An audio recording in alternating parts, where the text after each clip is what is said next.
¿Qué tal? Muy buenas tardes, con el gusto de saludarlo como todos los jueves en una emisión más de su programa Hablemos Derecho, el consultorio jurídico de TV WAC.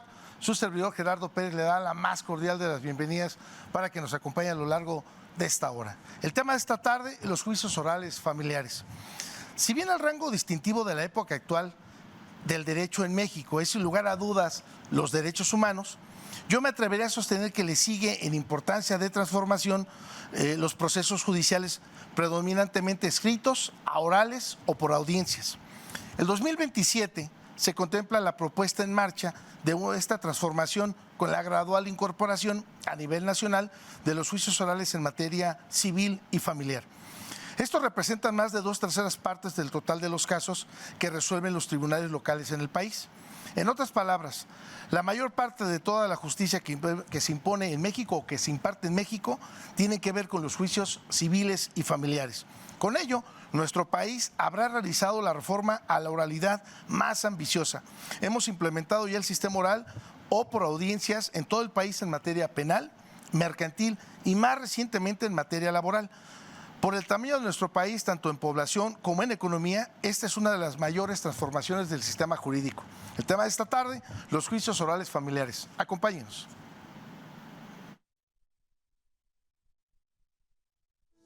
Perspectiva.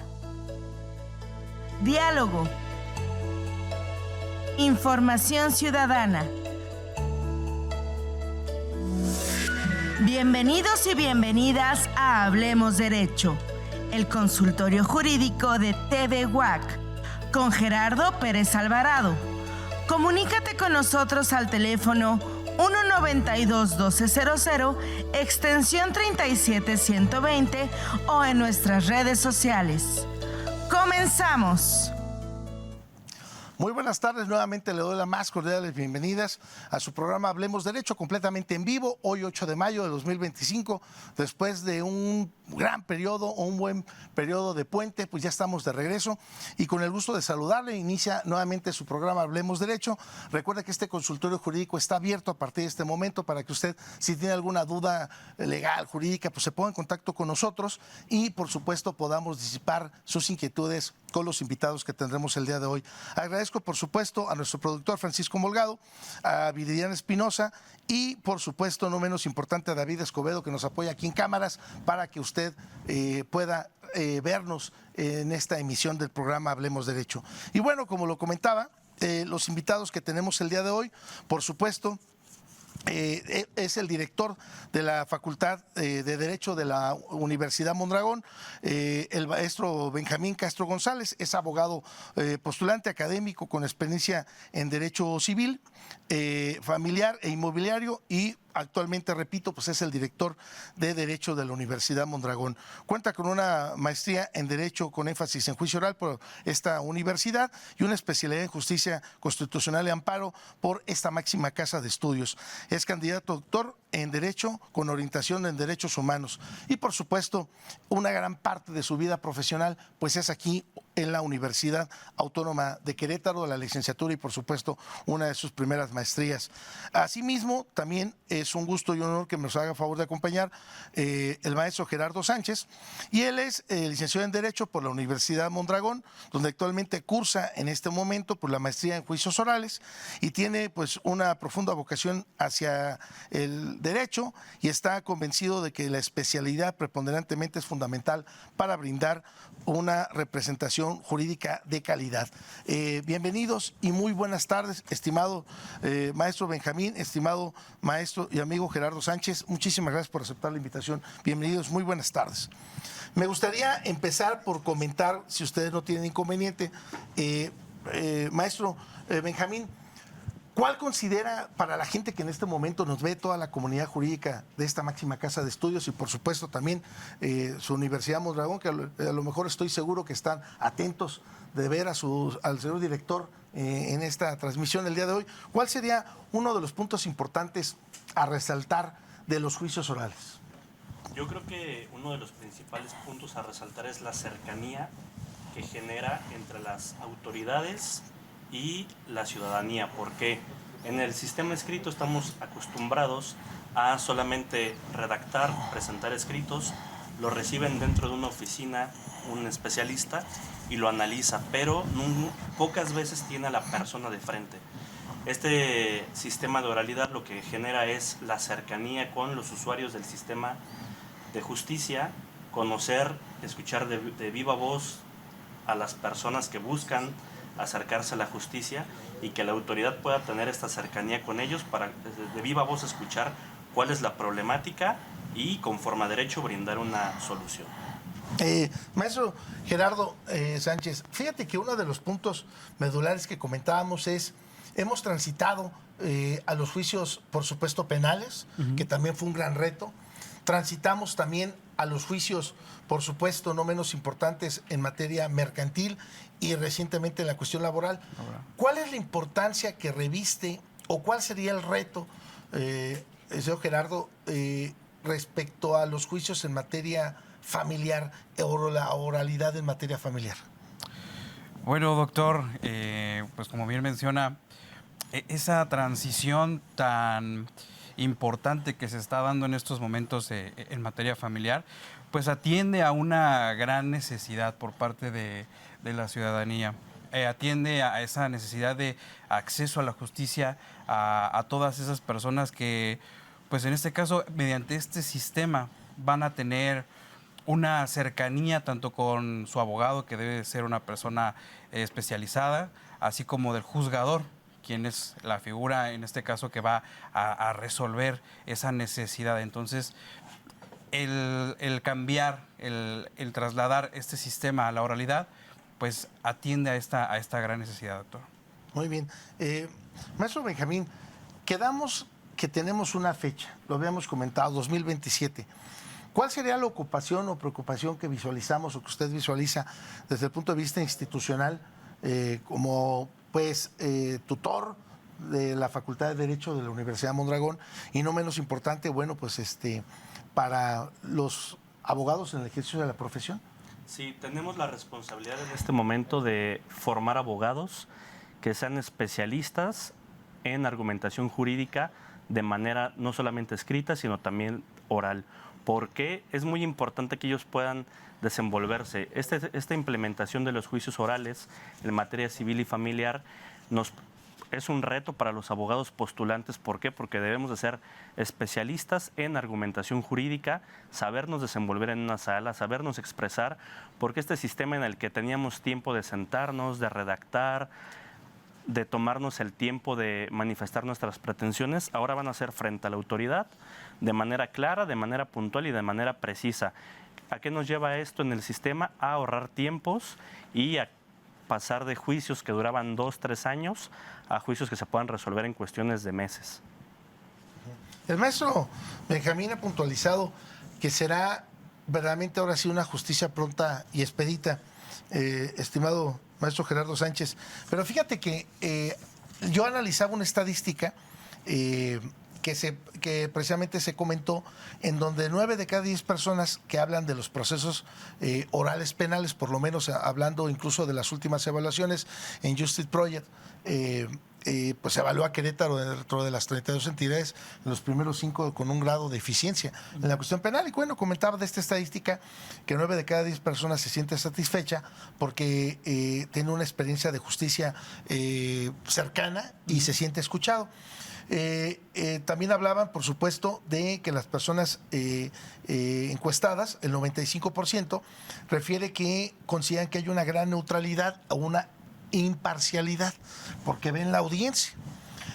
Y en relación a la confianza, pues ellos se sienten más confiados cuando el juez les explica la sentencia o incluso les dice si tienen alguna duda o les comenta si está claro, si hay necesidad de aclarar algún punto de lo que se estuviera debatiendo.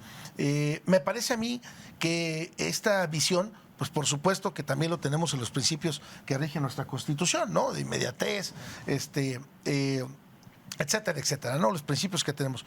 Pero en esta visión, para la gente que nos ve, maestro Gerardo Sánchez, ¿cuál sería la ventaja o los retos que tú visualizas en la oralidad, tanto familiar como civil? Justo, doctor, el mismo código nos plantea en el rubro correspondiente a materia familiar que todas las sentencias deben ser redactadas en un lenguaje claro, no técnico, precisamente para que la ciudadanía y el ciudadano sienta esa confianza en que está recibiendo la respuesta que está buscando ante su problemática. Al momento de que el ciudadano puede ver o leer una sentencia como tal sin manejar tecnicismos jurídicos y le quede claro toda la resolución por parte del juzgador, eso genera esa satisfacción en el ciudadano. También hay que hablar en el sentido que el juzgador tendrá que tener ese sentido de ayudar al ciudadano a comprender su lenguaje. Entonces siento que también, y pienso que es un reto también para el juzgador, el acoplarse también para que el ciudadano tenga ese entendimiento al momento de que pueda leer una sentencia, una resolución. Y le comento, reiteramos, el mismo código nos marca esa pauta. Ahí, maestro Benjamín, en términos coloquiales diríamos que pues la oralidad desnuda al abogado litigante. Sí, totalmente. Desnuda a las partes Claro. involucradas en el proceso. Sí. Porque vas a dejar en evidencia tu conocimiento, tu habilidad y técnica jurídica que tengas para poder solucionar o incluso hacer el planteamiento de las pretensiones que tú estás haciendo. Podríamos ir desmenuzando cómo se lleva a cabo el juicio oral, maestro, para aquellas personas que en este momento nos ven o algún estudiante que diga, mira, necesito profesionalizarme en esto o quiero estudiar Derecho, muchos que van a estar a punto incluso de concluir su preparatoria en este momento, que digan, mira, sí quiero estudiar Derecho. ¿Qué le podríamos decir de cómo se lleva a cabo? Si me pudieran, maestro Gerardo, maestro Benjamín, si me pudieran hablar en términos forenses de cómo se lleva a cabo el juicio oral. Sí, hay puntualizar, doctor, algo muy importante que menciona, que es los usuarios van a conocer el trabajo de su abogado muy de cerca, porque no es lo mismo acudir, platicar con él, expresarle las inquietudes y que él mediante un proceso escrito se dedique a estar realizando escritos y presentándolos. Ahora con este sistema de oralidad en materia civil y familiar va a estar el usuario con su abogado en una audiencia frente a una autoridad, frente a un juez en este caso, y él se va a dar cuenta de cómo se desenvuelve su abogado, de si hace peticiones de manera correcta, si las hace puntuales en el momento que es necesario, si es alguien que se encuentra especializado y tiene la expertise para representarlo. Esto le va a permitir a las personas pues medir la capacidad, ¿no? Y si se sienten en confianza, si se sienten protegidos, si ellos sienten que su abogado desarrolló un buen trabajo durante la audiencia, seguramente van a continuar con él. Ahora, si en la primera audiencia se acompañan de un abogado al que el juez le dice que no al lugar, que eso no se puede, que no es el momento, que el derecho ya precluyó, como ciudadano vas a decir, bueno, ¿quién me está representando en este momento? Ahora, vamos a las etapas. La presentación de la demanda se mantiene de forma escrita, al igual que la contestación, la reconvención. Posterior a esto, vamos a la primera audiencia. En esta audiencia, lo primero que va a hacer el juez es tener a las partes de frente y preguntarles si han tenido la oportunidad de platicar sobre su problemática para buscar una mediación. Ojo, en materia familiar hablamos de situaciones en las que no exista violencia, ¿no? Que no se haya dado ningún tipo de delito. Entonces, lo primero que va a hacer el juez es invitar a las partes a buscar una mediación. Posterior a ello, si no existe esta mediación, se van a revisar los hechos, la demanda, la contestación de la demanda, y viene una parte en la que se hace una conciliación de hechos porque no tiene ningún sentido debatir cuestiones que ambas partes afirman. Viene la demanda acompañada de la presentación de las pruebas, entonces se hace en ese momento también una validación de las pruebas y podemos brincar entonces a una segunda audiencia. Ok. Ahí, maestro, vamos a ir por partes. Es muy importante puntualizar y rescatar lo que comentabas atinadamente, maestro Benjamín, en donde, pues, el inicio, diríamos el arranque, el 50% de la controversia lo vamos a hacer todavía escrito, que es la demanda, te emplazo, te notifico, vas a contestar y esa contestación o en su caso alguna recomendación, una reconvención todavía será por escrito. Que ese es yo señalo que estoy seguro que ese es el 50% de un juicio, ¿no? Sí. Ahora, la otra habilidad no menos importante es cómo voy a desarrollar ese juicio, porque pues si hablamos de un concubinato, bueno, pues él dice, vivimos tantos años juntos, se dice, no, pues nos casamos y exhiben el acta de matrimonio, ¿para qué vamos a debatir eso? Que los dos están reconociendo. ¿Eso es a lo que tú comentabas, maestro? Eso es, sí, los hechos no controvertidos. Ok. Que dices, bueno, ya no nos vamos a desgastar en eso. Vámonos al punto medular, que tiene que ver hoy con custodia, con pensiones, con alguna lo que tiene que ver con los bienes, se me fue la palabra, ¿sucesiones? liquidar la sociedad conyugal, sociedad. que ese es verdaderamente a veces el conflicto, Sí. ¿no? Porque estamos liquidando una sociedad conyugal, es decir, oye, tenemos un bien, pero está tu nombre, oye, estamos casados por sociedad conyugal, pero la mitad es tuya, la mitad es mía. Sí, pero espérate, pues si tienes un crédito de Infonavit a 30 años y tienes 15 pagando, pues, o sea, no es ni tuya, o sea, ¿qué se van a dividir? Eso es a veces lo que luego cuesta trabajo, ¿no? Entenderlo. En ese punto, maestro Gerardo Sánchez, ¿qué me podrías decir de la problemática de cuestión familiar que va a traer grandes beneficios, va a despresurizar, yo creo que el Poder Judicial en todos los sentidos, porque incluso el mismo presidente lo comentaba en fechas recientes, que hace falta una nueva sala familiar, porque tienen una, el tribunal, y tienen 2 civiles, ¿no? Y son el mayor número de los asuntos que se llevan en controversia, que se llevan en litigio. No quiero decir que las cuestiones laborales no sean importantes, no quiero decir que las cuestiones mercantiles no tengan una repercusión, porque aquella persona que en este momento nos vea y que diga, oiga, pues yo tengo un pagaré de tantos pesos, ¿cómo que eso no es importante? No, sí, claro, por supuesto, pero pues hablamos que la familia, ¿no? Como motor de desarrollo, como garante, como el Estado tiene obligación de coadyuvar en velar por la integridad de la familia. ¿Cuáles serían los puntos medulares que tú consideras que nos va a ayudar muchísimo la oralidad en materia familiar, maestro Gerardo? Uno de los puntos medulares que, bueno, nos trae este nuevo código es la mediación. Si nos vamos, como dice, al punto medular de la controversia dentro de los temas familiares, como bien menciona, siempre la liquidación de la sociedad conyugal, convivencias, alimentos, son puntos de controversia que pueden generar que el proceso sea más largo. La ventaja de este nuevo código que nos marca muy puntual y obviamente también con sus debidas excepciones es la mediación. Situaciones particulares como la liquidación de la sociedad o cosas relacionadas a las convivencias, en todo momento el mismo código nos da la pauta para que podamos llegar a una sesión de mediación. Entonces, esta alternativa que nos brinda el código nos va a ayudar a desahogar todos estos procesos, a acelerar.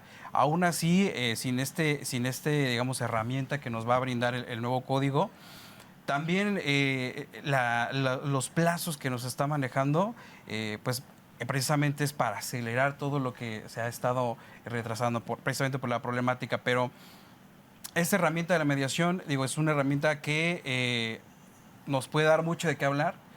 Hay que conocerla, hay que aplicarla y es uno de los puntos que nos puede ayudar en este caso, doctor. Sí, incluso creo que en estos días en la página del mismo Tribunal Superior de Justicia aquí en el Estado comentaban, ¿no?, ya el proceso de certificación que tienen para la cuestión de pues lo que tiene que ver con mecanismos alternos de solución de controversias, que me parece que se dice muy sencillo, pero todavía también es un reto medianamente complicado para nosotros los abogados litigantes, ¿no? De que si no nos vemos en un juicio, entonces ¿cómo cobro? Cuando en realidad pues, nos contratan para solucionar un problema, no para hacerlo grande o largo. Maestro Benjamín, me gustaría que, repito, que pudiéramos ir cerrando este primer bloque con estas ideas de cuál es la problemática de fondo que visualizas en materia familiar, que esto nos va a ayudar y que incluso a aquellas personas que nos ven, independientemente de que pudieran llegar a una conciliación, porque bueno, pues hoy un vaso de agua y un divorcio a nadie se le niega, ¿no? Pero el tema de fondo, que me refiero, a veces es que yo quiero la custodia de mis hijos, no, es que yo la quiero tener. Y hoy la verdad es que una de las complicaciones que tenemos como sociedad es que pues los dos, padre y madre, tienen, repito, necesidad de trabajar para hacer llegar los recursos indispensables de subsistencia. Cuando antes, pues siempre teníamos como la figura más del hombre como proveedor, pero eran otras circunstancias, ¿no? Y entonces ahí el tema es, bueno, pero es que yo me los quiero quedar, bueno, no, porque yo tengo mejor derecho, bueno, no, pero yo quiero generarte un daño. Entonces, todo este tipo de cuestiones, ¿crees que la mediación nos puede ayudar? Y dos, ¿cuáles serían los temas medulares que tú consideras o que tú visualizas, estimado maestro Benjamín, de los juicios orales familiares? Yo considero que la importancia de tener los juicios familiares en el sistema oral es la rapidez con la que se van a desenvolver los juicios, la cercanía que genera de las partes con la autoridad, en este caso con el juez, y también esta parte de tenemos un código que está dándole mucho peso a cuestiones de derechos humanos, a cuestiones de derechos de grupos vulnerables, a cuestiones de menores. Entonces, si hablamos de un caso, de una controversia familiar en la cual los menores de edad tienen ya cierta madurez, cierto entendimiento, se pueden presentar ante la autoridad, ellos van a ser entrevistados, obviamente van a estar acompañados debidamente, van a ser entrevistados y esta entrevista va a quedar grabada. ¿Para qué? Para evitar un tema de revictimización, ¿no? Entonces volvemos al tema de que la oralidad lo que va a hacer es acelerar los procesos y a brindar un acercamiento de las partes con la autoridad. Ahí también tocas un tema muy, muy importante que tiene que ver con la escucha de los menores. Porque ¿cuántas ocasiones se da que vamos a poner un matrimonio que tienen un hijo y una hija y dicen, bueno, tú quédate con el niño, yo me quedo con la niña? A ver, espérate, ¿y en qué momento le tomaron parecer a los hijos? Así es. ¿Cómo los separan? O sea, es decir, no, pues cada quien con uno. Oye, pues si no me estoy llevando a la mascota de la casa, o sea, ellos también les rompe su entorno, les rompe su espacio, ¿no? Que es vital. Y en ese tipo de cuestiones, la plática con los menores me parece de suma importancia para solucionar una controversia, porque en muchas ocasiones no es que mi mamá dice que mi papá es malo. Bueno, está muy bien. Mamá dice, o mamá señala que mi papá es malo y que le pega. Bueno, ¿y cómo le pega? ¿Por qué es malo? Es que mi mamá me dice por eso. ¿Y contigo? ¿O con ella? ¿Qué consideras que es malo? Entonces, que quede esto ya videograbado. Me parece muy importante, comentabas, estimado maestro Benjamín, para no revictimizar, porque ¿dónde queda el daño emocional o conductual que se le puede generar a ese niño? Máxime cuando los papás lo vean y después digan, mira, y dijiste esto, señalaste eso. Entonces ahí, maestro Gerardo Sánchez, ¿cuál es tu visión respecto de que se tenga conocimiento de estas videograbaciones de los niños a las partes? Es un punto muy importante, doctor, el que se tome en cuenta a los menores para este tipo de situaciones y sobre todo que la autoridad, el juzgador, acompañado de un equipo especializado como son psicólogos, trabajadores sociales, tomen en cuenta todo la opinión que nos da o bien que nos puede dar el menor para una resolución que sea bien, no a favor de a lo mejor la parte actora o la parte demandada, sino que la resolución sea en favor de ese menor, porque al final del juicio quien va a recibir el beneficio va a ser el menor. Entonces, esta parte es muy, muy importante, doctor, y qué bueno que lo tocaron, y es un punto medular dentro del proceso.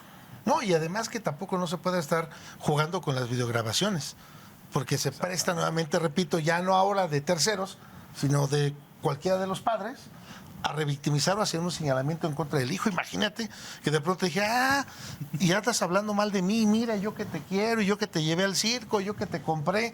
Pues obviamente pues está generando una alienación, ¿no? Sí, claro. Y eso pues también debe tener una sanción, debe tener como consecuencia estar alterando el estado emocional de un menor. Pues imagínate un tanto cuanto delicado. Incluso yo creo que sin temor a equivocarme, puede llegar incluso a lo mejor hasta desencadenar en un suicidio en el adolescente. ¿Cuántas veces también, doctor, hemos visto que de mala práctica se usa al menor como moneda de cambio? Uh-huh. Lamentablemente aquí, dentro de los procesos familiares, los menores pues también llevan una parte de afectación. Escuchamos a veces a las mamás o papás de, te voy a negar la convivencia si no me das la pensión. Oye, no. O sea, la convivencia con el papá o con la mamá es un derecho del menor. No es para que tú hagas una moneda de cambio. Entonces, también todo esto va de la mano en ese conocimiento del ciudadano que conozca los derechos y obligaciones que tiene dentro del proceso también. Puede haber una línea muy delgada, y digo, no es un tema, no es el tema de hoy, pero sería bueno para desarrollarlo más adelante. Lo que tiene que ver incluso con la violencia vicaria, maestro Gerardo, maestro Benjamín, pues hacerle daño a los hijos o a aquella persona a la que tú quieres por interpósita persona. Es decir, vamos a suponer que tú te hacías cargo, y digo, perdón, maestro Gerardo, pero digo porque estabas ahorita en el uso de la voz, pero tú te hacías cargo, imagínate pagar la atención médica, el seguro de tus suegros, y te enojas con tu mujer, y resulta que dice, no, pues dejo de pagarlo. Entonces, oye, a fin de cuentas estás generando una violencia por interpósita persona. O ya tenía planeado que íbamos a llevar al niño a tal lugar, o íbamos a hacer tal actividad recreativa, y ahora como me enojé, pues entonces ahora no vamos. Y entonces a fin de cuentas le generas un daño porque pues el niño está creciendo con esa expectativa de estoy esperando el fin de semana para ir a tal lugar, o ya se hace toda la emoción por estar en tal lugar y resulta que no, por caprichos, ¿no? Entonces me parece que puede ser una línea muy delgada también hablar de una violencia pues económica y también una violencia vicaria. Sí, recordando que también digo, la ciudadanía a veces no conoce los diferentes tipos de violencia, ¿no, doctor? Uh-huh. Muchas veces creemos que la violencia nada más es el golpe. La física. La física, exactamente. Y no, también tenemos la violencia económica, violencia psicológica.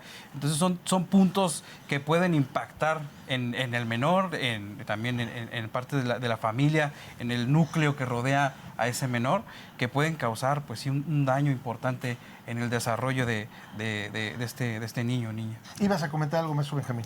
Sí, iba a comentar que abonando al tema de los juicios orales, pues ahora no solamente van a ser los abogados mediante escritos relatándole a una autoridad las cuestiones con los menores, sino que al generar la cercanía con las partes, al tener la oportunidad de entrevistar a los menores y ya no nada más de considerar su dicho para una resolución, va a ser obligatorio tomar en cuenta lo que el menor expuso. La autoridad va a considerar si cuenta con la madurez suficiente, lo va a considerar para su resolución, ¿no? Entonces, este sistema oral en materia familiar también acerca a los menores que son parte importante de un proceso, ¿no? Que como bien mencionan, sufren el estrés, sufren el agotamiento de los pleitos familiares, sin dejar de tomar en cuenta que hablábamos de que la presentación de la demanda va a ser de manera escrita y en esta se puede hacer la solicitud de las medidas de apremio necesarias para salvaguardar a los menores y las cuales van a ser decretadas al momento de radicar la demanda. Sí. Bueno, antes de cerrar este primer bloque, si ustedes me lo permiten, estimado maestro Benjamín, estimado maestro Gerardo Sánchez, quiero agradecerle a todas las personas que nos siguen a través del 24.1 de Televisión Abierta y los que están conectados a través de la página de Hablemos Derecho, como lo hace Marix Lox, Lau Juárez, André López, Alma Vega, Ana María MT, Marcelina, Azul Pérez, el maestro Andrés Guerrero, Maestro, fuerte abrazo, muchísimas gracias que nos haces favor de estar atento del programa. Es docente universitario, Miguel Romero, Gael Hernández, Fátima Ixel, y ya tengo muchas preguntas, incluso algunas que se las formularemos regresando de la pausa para no perder la idea.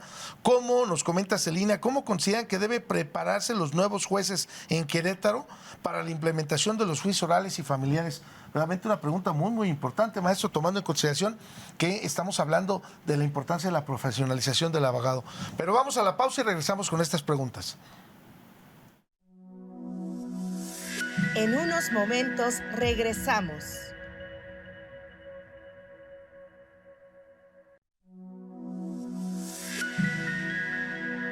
Continuamos.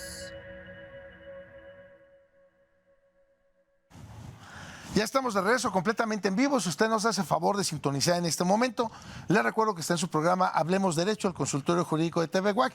El tema de esta tarde son los juicios orales en materia familiar y nos hace favor de acompañar el maestro Benjamín Castro González, director de la Facultad de Derecho de la Universidad Mondragón, y por supuesto el maestro Gerardo Sánchez González, igual maestro de la universidad también de la Universidad Mondragón. Bueno, pues si ustedes no tienen inconveniente, porque a veces el tiempo es nuestro peor enemigo, si me lo permiten, me gustaría darle paso a las preguntas. Como lo comenta Gael Hernández, ¿cuánto tiempo suele durar un juicio oral familiar? Quien quiera contestar, ¿eh? Mira, todavía no sabemos cuánto tiempo va a durar un juicio oral familiar porque no se han implementado. Sin embargo, por la experiencia que tenemos en este momento, vamos a hablar de los juicios mercantiles. Hablamos de juicios que pasaron de tramitarse en 2-3 años a estarse resolviendo en 4 o 6 meses, que es bastante significativo. Pues vamos, que es un avance, sí, ¿no? Nos comenta Fátima Ixel, ¿cuáles son las características principales del procedimiento de los juicios orales familiares? ¿Qué características tenemos? Bueno, pues dentro de las principales características que podemos encontrar del nuevo código es la inmediatez, la concentración, principios que rigen el procedimiento. Entonces, una de las características también más importantes es la cercanía del juzgador hacia la parte actora, o en este caso también del abogado. Eso sería como una de las partes importantes dentro del proceso y que lo va a caracterizar y lo va a hacer más sencillo para el ciudadano. Hay muchas preguntas de Samara Gutiérrez, Natalia Gutiérrez, sobre cuáles son las etapas del procedimiento oral familiar. Si pudiéramos desmenuzar, si nos ayudan a desmenuzar cómo se lleva de forma forense pues el juicio oral familiar. Muy bien, las etapas vamos a hablarlas de manera muy sencilla para darnos a entender, serían: hacemos la presentación de la demanda, se tiene que emplazar al demandado, viene la contestación y después de la contestación viene la fecha de la primera audiencia, que es la audiencia preliminar. ¿Sí? Cuando tenemos la audiencia preliminar, como mencionábamos hace un momento, el juez va a invitar a las partes a platicar sobre las diferencias y a buscar alguna mediación. En ese momento las partes pueden platicar sus diferencias ante una autoridad de forma más seria, que no es lo mismo cuando tenemos un conflicto familiar en el cual las discusiones son por medio de mensajería instantánea, que son por medio de llamadas telefónicas o que son mandándole decir con algún tercero las cosas. De frente ante una autoridad en una sala de oralidad, cuáles son las diferencias, por qué no logran ponerse de acuerdo, platiquen, lo pueden hacer en ese momento. Si no están de acuerdo, si no hay forma de convenir, venimos entonces a conocer cuáles son los hechos. El juez en ese momento va a analizar qué es lo que dice la parte actora, qué es lo que dice la parte demandada, de qué manera contesta, y es un momento en el que hay una conciliación de los hechos, que como mencionaba hace rato, doctor, no vamos a discutir si yo digo que nos casamos y entonces la otra parte contestó que sí, es algo que ya no está sujeto a prueba, ¿no? Vienen estos hechos, que es un acuerdo de hechos no controvertidos, entonces vamos depurando el proceso y nos encontramos en los hechos tal vez son 2, 3 en los que no nos ponemos de acuerdo o en los que hay una diferencia y ahora sí hay que hacer valer el derecho. En ese momento la autoridad va a decir, bueno, a ver, ¿cuáles son las pruebas que yo tengo aquí de ambas partes? Va a realizar una admisión o un desechamiento y entonces después de eso va a fijar una fecha para la audiencia de juicio, que es donde se desahogarán las pruebas. Ok. Bueno, dice el maestro Andrés Guerrero, excelente programa, muchas felicidades al doctor. Samara Gudiel, ¿cuáles son las etapas del procedimiento del juicio oral familiar? Digo, es muy reiterativa, Natalia Gutiérrez, igual, muy reiterativa esta pregunta, no sé si quieras ahondar un poco más, maestro Gerardo. Aquí, bueno, también es muy importante hacer mención que es donde en la etapa de juicio, posterior a toda la etapa que acaba de mencionar el maestro Benjamín, en la etapa de juicio es donde se va a ver la especialización del abogado. ¿Por qué? Porque el código nos marca que se tienen únicamente 10 minutos para los alegatos de apertura, 10 minutos para los alegatos de clausura, y en este caso también es donde el tecnicismo, la técnica del abogado va a dar pie a que se pueda lograr ese objetivo o esa pretensión que puso en su escrito inicial de demanda. Entonces, esta etapa es muy importante, que la gente lo vaya conociendo, vaya analizando de, pues mira, mi caso va en esta etapa, ¿qué va a pasar? Ahora mi abogado, ¿qué va a hacer? Entonces, esto es un punto igual importante para mencionar y complementar la observación del maestro. No, y además lo comentas muy bien porque, pues, en las hojas se puede ver muy bonito que plasmes 15 hojas con demanda mayúscula. Y es que la jurisprudencia y la Corte Interamericana y los derechos y la convención, etcétera, y se ve muy bonito. Copiar y pero pegar. Pero a ver, ahora explícamelo. Claro. Ahora desarróllalo. ¿No? Entonces, esos yo creo que son realmente los retos. Y si tú como abogado te da miedo hablar en público, pues ya llevamos una complicación. Ya vamos mal. Fíjate que, bueno, Berlin Kult, ¿no? Espero pronunciarlo bien, Ocult. Un saludo a los docentes y alumnos de la Universidad Mondragón. Ya traen porras, ya hay algo ahí. Gracias. ¿No? Ya no se siente uno desprotegido, Gracias, maestro, ¿no? Y hay cariño, ¿no? Alguien los está viendo ahí también. Bueno, Karen González, fíjate, hace una muy, muy buena pregunta. ¿Cómo se protege a los menores de edad cuando están involucrados en un juicio familiar? Ok. Muy buena pregunta. Cuando los menores de edad están involucrados en un juicio familiar, están protegidos por algo que se llama el interés superior del niño, ¿no? Todas las determinaciones que la autoridad toma son siempre en pro de proteger a los menores. Hablábamos hace un rato de la importancia de escucharlos cuando tienen cierta edad, cierta madurez, para que la autoridad pueda tomar en cuenta su dicho. Sin embargo, cuando hay menores en un proceso familiar, la autoridad todo el tiempo está tomando las determinaciones de una manera proteccionista hacia ellos para evitar cuestiones de revictimización, si es que han sido sujetos a violencia en el seno familiar. Pero sí, proteger a los menores dentro de un proceso judicial es una obligación de la autoridad principalmente, y bueno, pues las partes que intervienen también tienen que actuar y tomar sus decisiones protegiendo siempre a los menores. Sí. Por supuesto que el Estado, ¿no? A través de las diferentes instituciones como es la Procuraduría de Defensa del Menor, Así es. como es el mismo DIF, tanto estatal, municipal, pues tiene la Fiscalía obligación, presente. la Fiscalía, por supuesto, tiene la obligación de atender, velar y proteger en todo momento a los menores, también como lo prevé el artículo 4 constitucional, etcétera, etcétera.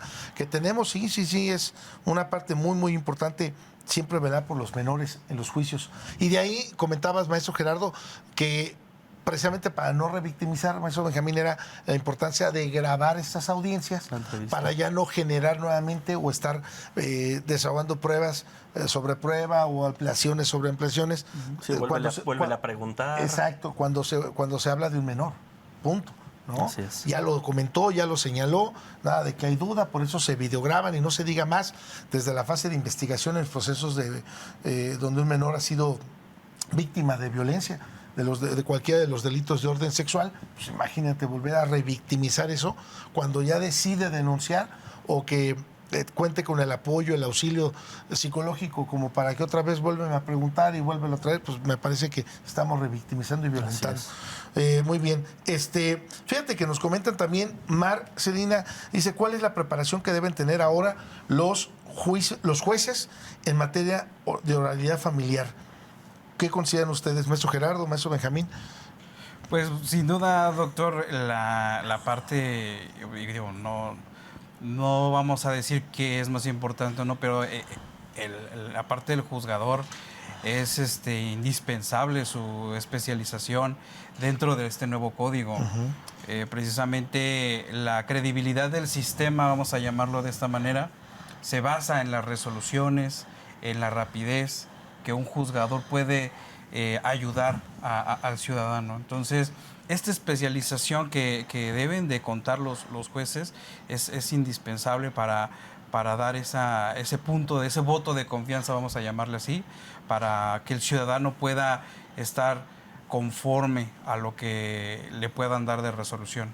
De ahí doblemente una importancia que reviste, como lo comentabas, maestro Gerardo, la capacitación y la profesionalización que debe tener tanto el abogado en el ejercicio de la profesión, el abogado litigante, como no menos importante el personal jurisdiccional, las personas que están o que van a llevar a cabo una resolución. De ahí no es el tema, pues, pero de ahí me parece que será muy importante seguir pugnando, porque en este próximo proceso electoral que está en puerta ya, para llevar a cabo la votación de jueces y juezas de distrito, magistrados, ministros, pues que verdaderamente podamos salir a votar por personas que tengan una carrera judicial. No estoy minimizando de ninguna manera aquel abogado que tenga años de ejercicio de litigio, no lo estoy minimizando. Pero si no sabes manejar un juzgado, si no sabes cómo se complementa, si no sabes incluso pues saber lo que es atender a 10, 15 personas dentro de un juzgado, pues a veces va a ser muy difícil. No es lo mismo que tengas tu despacho y que puedas atender igual, si quieres, 10, 15 personas, pero nunca será lo mismo la iniciativa privada que la cuestión pública.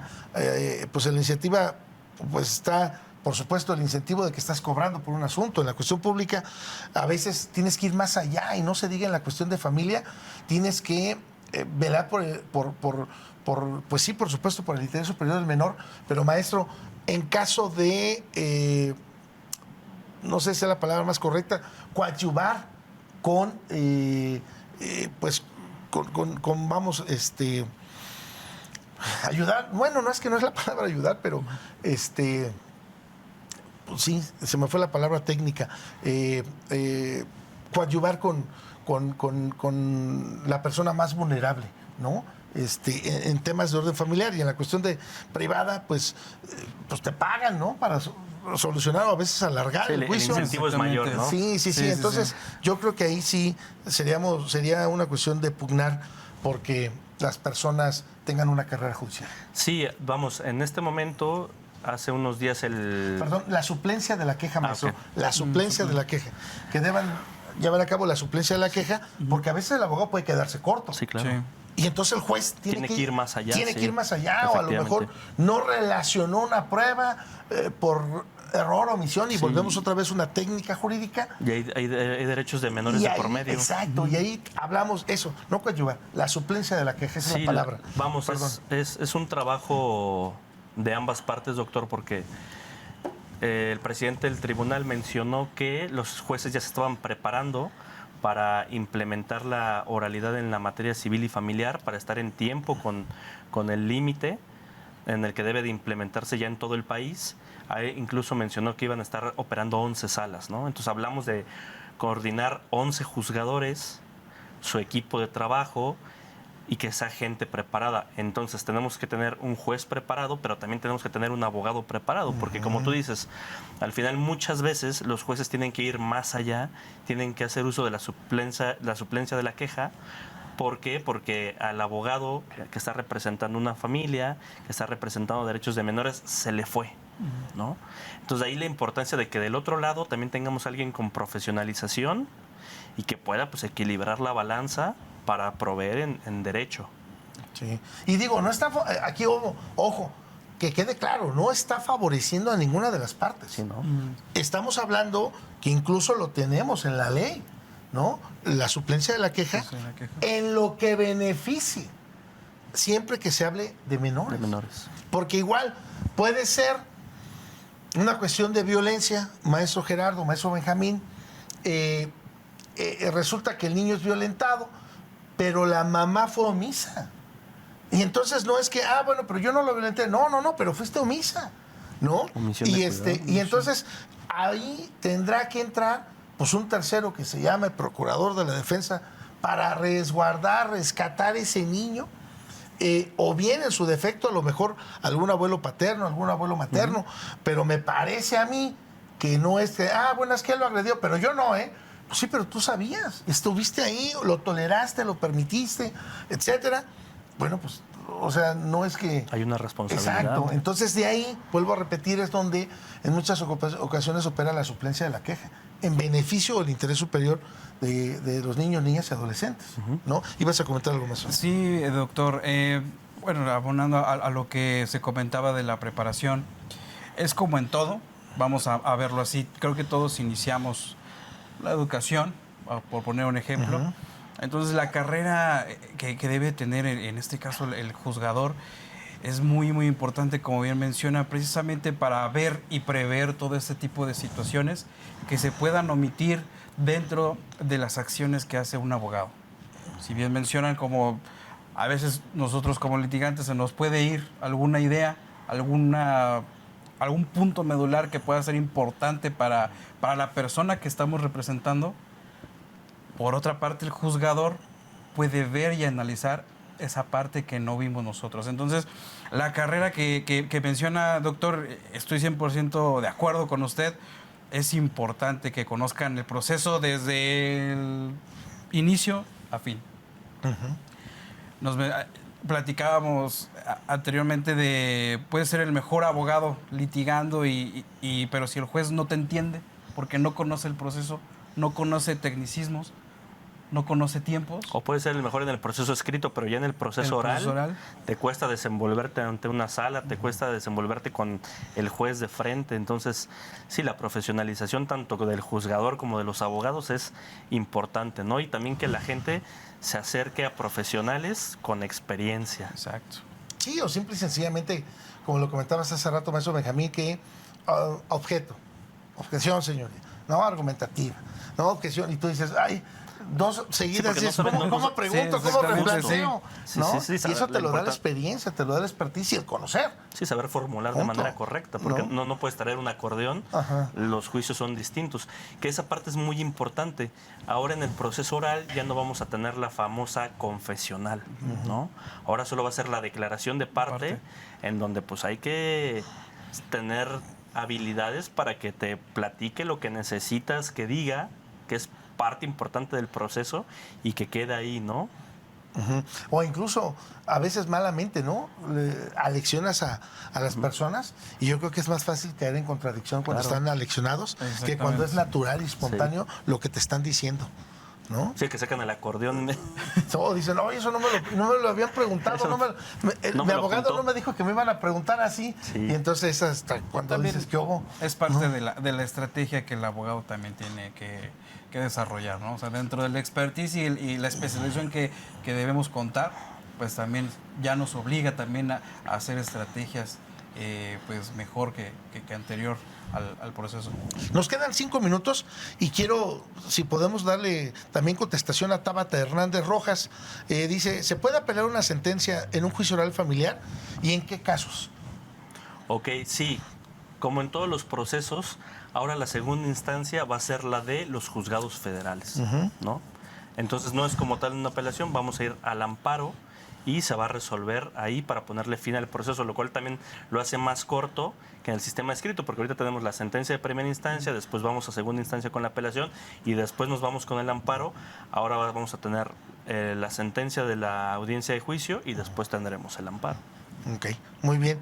Entonces, pues sí se puede apelar siempre y cuando, bueno, depende, ¿no? A directo o indirecto, depende de la fase en que nos encontramos del juicio. Del caso también en y concreto. del caso en concreto también, por supuesto. Bueno, maestro, nos quedan, repito, 4 minutos. ¿Algún mensaje para ir cerrando algo que consideren ustedes importante que puedan manejar para ir cerrando. Bueno, 3 minutos, si no nos... Pues ahora sí que, número uno, a los estudiantes del derecho, a los abogados litigantes, pues invitarlos todos a continuar preparándonos, a profesionalizarnos, a ser especialistas en nuestra materia y ahora con la implementación de los juicios orales en materia civil y familiar, pues aplicarnos, ¿no? Y a la ciudadanía, invitarlos a confiar en el sistema, porque muchas veces el tema de los plazos los hace desanimarse y como bien mencionaba doctora, a veces hay situaciones que se toleran dentro de un hogar, hablando de materia familiar, que dicen yo no le hice el daño, pero tampoco hice nada, ¿no? Entonces, porque la gente dice, bueno, es que los procesos son muy largos, es que andar entre abogados, es que es engorroso.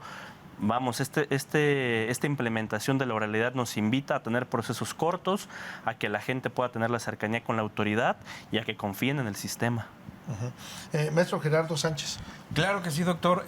Pues invitar a todos los compañeros abogados también a especializarnos, a prepararnos, a no perder ese sentido. Vamos a regresar nuevamente a las escuelas, a nuevamente reaprender ciertas cosas, conceptos. Entonces, no perder ese sentido de seguir preparándonos, porque representamos necesidades y sobre todo representamos personas, que es lo más importante. Sí, por supuesto, también comulgo mucho contigo porque pues no es que volvamos a regresar a aprender, yo creo que en nuestra carrera no dejas de aprender, siempre necesitamos seguirnos actualizando, profesionalizando este tipo de programas. Cualquier persona que lo vea en el tiempo que lo vea va a decir, ay, mira, tocaron 2, 3 puntos, mira, esta aportación fue importante, esto me lleva a mí a mejorar mi carrera profesional, o simple y sencillamente, bueno, pues acercarse también a la Universidad Mondragón, maestro, para que pues, si quieren estudiar una maestría, que los puedas atender.